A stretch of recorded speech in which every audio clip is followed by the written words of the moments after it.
isn't this what you're looking for?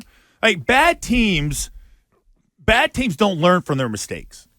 Bad teams do them over and over again. Who are you talking about? You're talking about the Patriots No, because that's a whole different animal. They find a way to commit different mistakes, but go ahead. Okay, but no, is it not? I'm totally with you. This was a we are who we think we are, and we're going to show you game last night. And even to the point of all the three-pointers. So you went from shooting a bunch of three-pointers, and that was a problem, but now you're making the three-pointers. Mm-hmm. You start off kind of slow, and it seemed like the Kings were they're literally just going at you hard, and then you get a block here, you get a layup here, and next thing you know, like you're winning the game.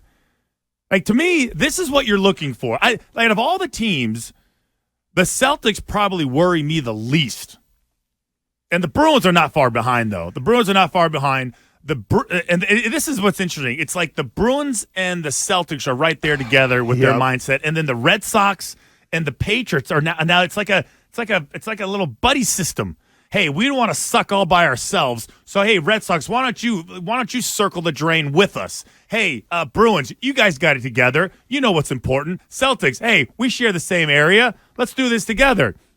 To me, like I didn't expect it to be so obvious with, just everybody just dominating, nobody missing, everybody like all these starters, sitting out in the fourth quarter. Well, but you're looking for that. Well, the only starter that barely got into double digits was Sam Hauser, your close personal friend. That's my guy. Otherwise, everybody else was between 21 and 28 points. But, you always have that one guy who sacrifices for the rest of everybody else. That's the other part about – so when you think about it this way, here's the crazy part about this team again. Drew Holiday – nobody even talks about Drew Holiday. He's going to be massively important on this team when the postseason comes around. But right now, it feels like he's just kind of going along to get along. Right? Yeah, he's there. He's such an playing important well. person, but it's like he's like an afterthought. I think there's only one or two times where they've really had to kind of count on him as almost like a number one or a number two type scorer within the context of this season, whether it's foul trouble, somebody shooting bad, things like that. But you're right, Drew Holiday last night had 21 points and 10 assists. It's like that's pretty damn good. And 8 rebounds. So he almost has a triple-double, and it's like, oh, yeah, Holiday played well. Yeah, if he's coming off the bench, he's the 5th man of the year. 6th man of the year, sorry. Like he's, what's his face from last year? I forgot his name. He would have been Malcolm Brogdon. Yeah. That's the type of numbers that you're looking for. But here you are. Tatum doesn't even play. So Jaylen Brown keeps playing at his high level. Porzingis has a monster game. And then Derrik White is next in line. I was just going to say, is Derrik White now a good offensive player? Like, we heard when he first came here that he was close to a Marcus Smart type. But Derrik White offensively is very much better than Marcus Smart. The three-point shooting, he was 6 of 9 from 3 last night.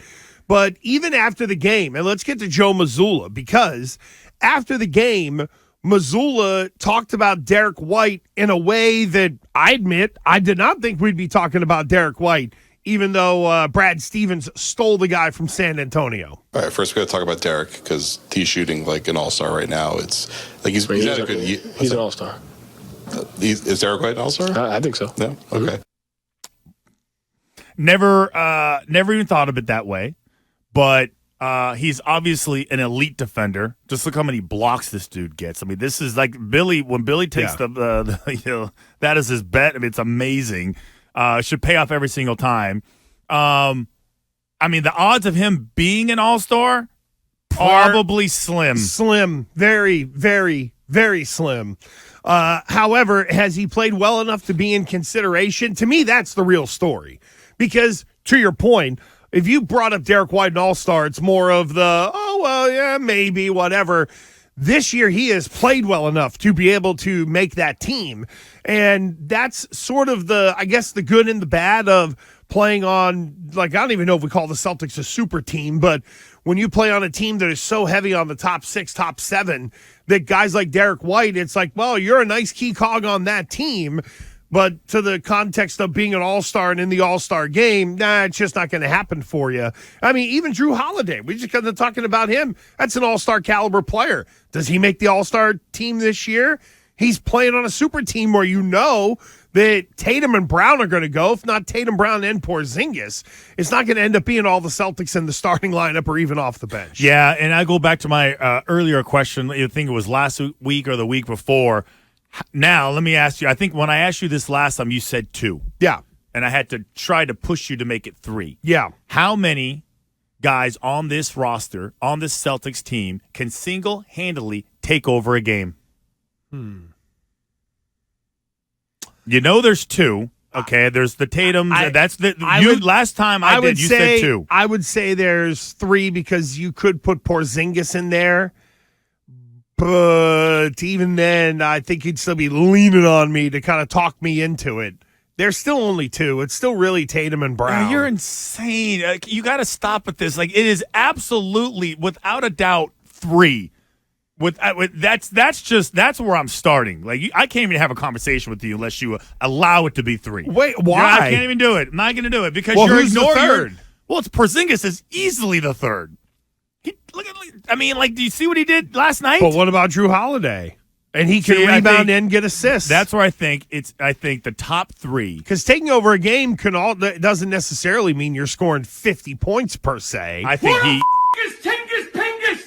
I have it easily as 3. And I mentioned this question again because I always thought there were 3. Yeah. But then with the whole, hey, Derrik White's an all-star, I was like, well, that means it must be 4. Yeah, I don't know if that means he can take over a game, but he has played all-star caliber basketball. But it's also from the expectations that we had on Derrik White, where we knew he stepped up as an offensive player last year, but there's still is he really that good offensively? He's proving to be a consistent offensive guy, and I think you got to put together a season or 2 of that to be able to try to knock on that door and to be able to get into that game when your name is Derrik White.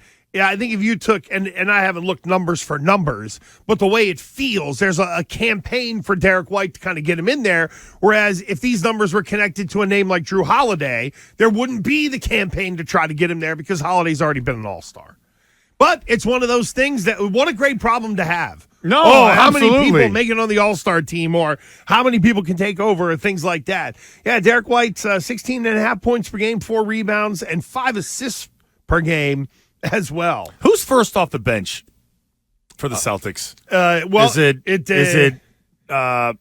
It's either usually Hauser. I was going to say it's either those 2, right? So they don't have a 6th man of the year award. Well, I was going to say it's either Horford or Hauser because it depends on the matchup night. Yeah, but usually, so it's those 2 guys probably, right? First off the bench. You kind of really have a starting 6 where you, on the whole, know that Tatum, Brown, Porzingis, and Holiday are going to be in the lineup, and then it becomes matchup dependent. And even in starting Hauser last night, like in a normal context with Jason Tatum being out, we know that Tatum would be in there, but Hauser's probably the first guy off the bench against a team like Sacramento last night. We got a lot to get to with you at 617-779-7937.